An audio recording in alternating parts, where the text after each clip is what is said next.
Hey guys, I'm Suleiman Khan, and as you can see on the screen, we have some data, okay? And this is related to the earthwork calculation. So we are asked to work out the quantity of earthwork for a portion of road. The formation weight that is known, which is actually 2 meters, okay? Now the side slopes are 1 in 1 in cutting, okay? If there is cutting, the side slope can be 1 in 1, and for the filling that is 2:1, okay? Now the natural surface level, those are given, and the formation level are also given, okay? As you can see, these are the stations, okay? You can say 0, 30, okay? These are in meters. Now the formation level, those are 2 Fabry, okay? This is just the formation level. If you can draw a, you can say the section of the embankment, okay? Let me just draw it. If I can do it, where is it? Okay, if this is the section of the embankment, okay, then as you can see, this is going to be the formation level. Formation level means the level of this point, okay, the level of the top. Now this is NSL. As you can see, this is going to be NSL, okay? So these are given separately, okay? So simple, okay? Let's move ahead. Now, as you can see, the NSL and the formation level, those things are known. So what should be the quantity of earthwork for the same data for the same road, okay? We can use any method, the mean area method, the mean depth method. It is never mentioned, okay? So we will try this with mean depth method, and then in the next video we will just try the same problem using mean area method, okay? There are other methods. You can say trapezoidal formula, you can also use prismoidal formula, okay? No problem.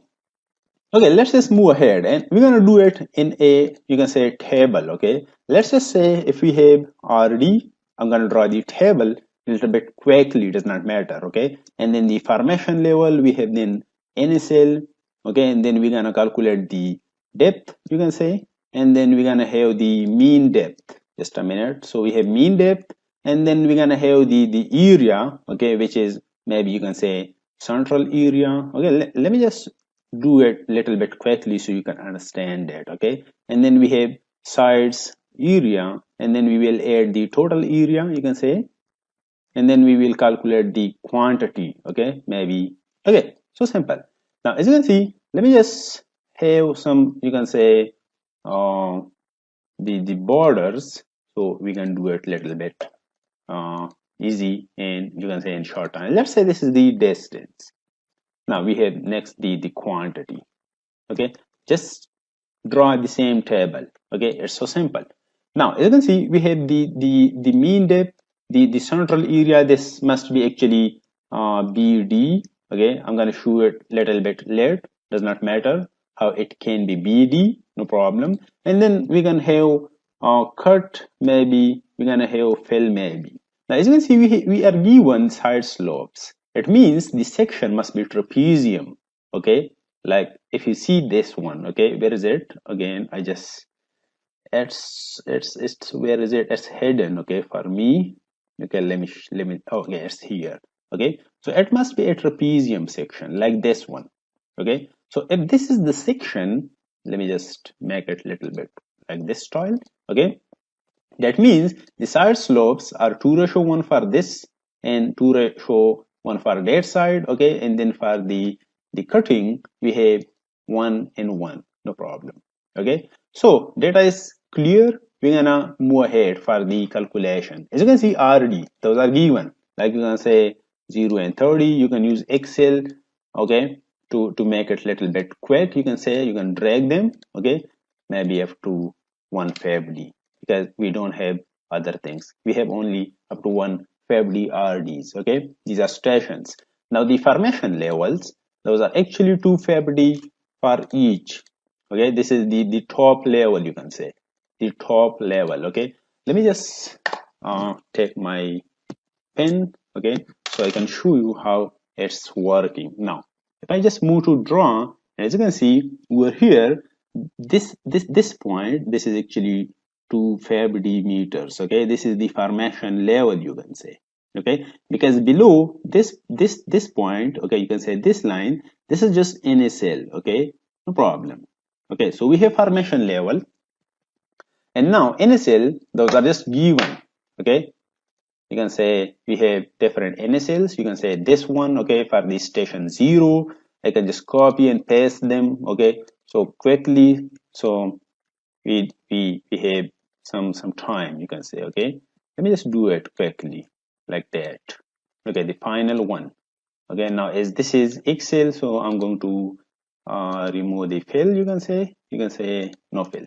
All right, now the depth. How can we calculate the depth? We're going to subtract the NSL from the formation level. Okay, you can say formation level, like we're here, formation level minus NSL, that's going to give me the depth.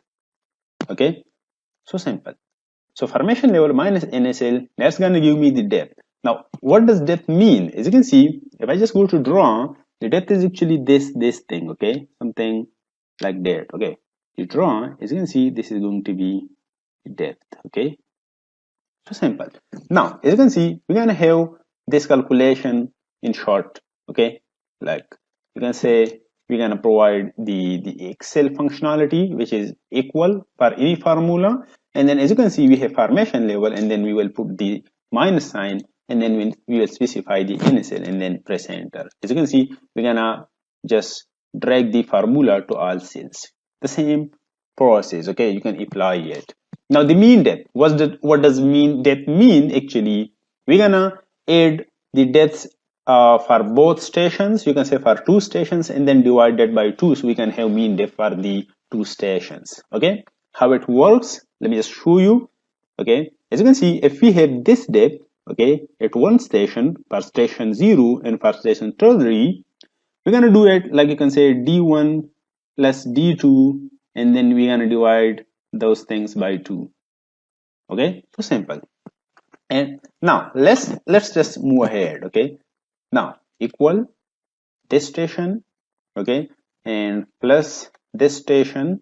Now as you can see, I forgot the brackets. Okay, we're here like this one, and then we will divide the same thing by 2 because this is mean. Okay, and let's just apply the same formula to all, so we can do that in short time. Okay, this is what Excel does. Okay, and that's why I love Excel. Now the central area. Okay, as you can see, we have this. Now let me show you what does central area means. Okay, as you can see, if it is a trapezium shape like this one. Okay, now this is a trapezium shape. Okay, let me fill it with the white. Okay, now it's very interesting. As you can see, if I just move to the draw, and as you can see here, if I can split the same diagram like the same thing, okay, at each side we got you can say triangles, and this is called the central area. Okay, C area, no problem. And this is going to be, you can say BD.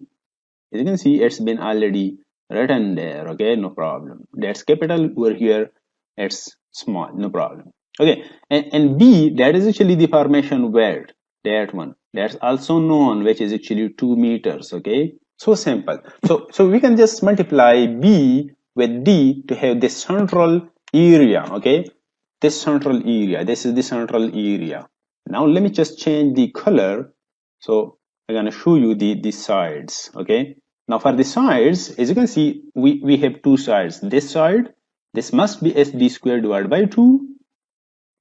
Okay, and for the other side, like this one, this must be SD squared divided by 2. Okay, just remember these things. Let me just undo so we can move further. Okay, all right, now it's done. Now BD means equals the breadth that is known 2. Okay, as you can see, it's been written over here. Okay, that's 2 meters. Okay, wide, the formation width. Now 2, and we will multiply that with the mean depth. Okay, and then press enter, and let's apply the same formula. Okay, so simple. Now sides area, I mean, for one side and another side, those are triangular portion. Okay, if you remember a few seconds ago, I have been showed them. Okay, SD squared divided by 2. Okay, let's just provide SD squared divided by 2. Now remember, divided by 2, that is just the same thing as 0.5. Okay, and we will multiply that with actually SD square. Now S, that is actually the side slope. Okay, that is 2. Okay, and then we will multiply this with the depth, okay, which is the main depth, this one, and as you can see, the mean depth, that's gonna have square. Okay, and then we will close the bracket. Okay, let's apply the same formula. Now, as you can see, the side slope for the both sides, that's the same, is 2:1. Okay, and why I'm taking 2:1? Why not 1:1? Because it's all about filling. Okay, we're gonna have filling for the same earthwork. And how can I know that? As you can see, the depths, okay, those are positive values. Okay, depths are positive. If you subtract NSL from formation level, as you can see, the formation level is just more than the NSL. That means it's all about filling. Okay, there is no cutting, so I cannot use 1:1 slope. Okay, we will just use 2:1 because it's